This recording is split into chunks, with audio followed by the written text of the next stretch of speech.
Si Christine Zenny Labrigues Tandingan Monterde, na kilalang-kilala bilang si KZ, ay isang Pilipinong mga awit at rapper, na tinawag bilang Soul Supreme ng Asia. Naging katanyagan siya kasunod ng kanyang panalo sa unang season ng The X Factor Philippines noong 2012.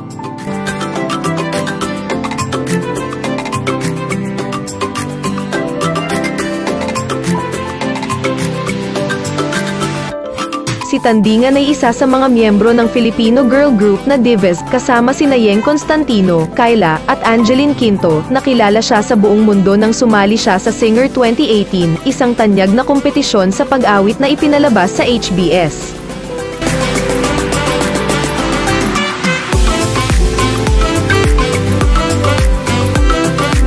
Si KZ Tandingan ay bata pa noong nagsimulang kumanta, ngunit kailangan niyang huminto noong siya ay nasa kanyang junior year high school. Pagkatapos na magdusa mula sa isang problema sa lalamunan, siya ay isang alumna ng University of Southeast Philippines sa lungsod ng Davao, at nagtapos sa kursong Bachelor of Science sa Biology.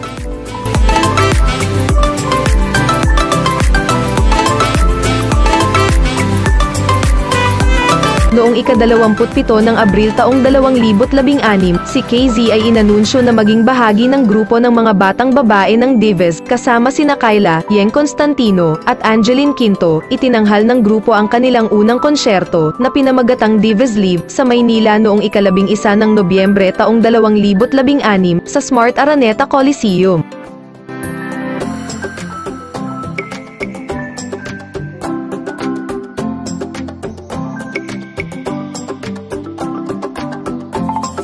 Noong ika-31 ng Oktubre taong 2018, bumalik si KZ sa MOA Arena stage. Sa oras na ito gumanap kasama ang mga awit ng Chino, na sina Fish Leong, A-Lin, Faye, sa PDMN na To Youth Miss to Meet You, Philchi Star Concert.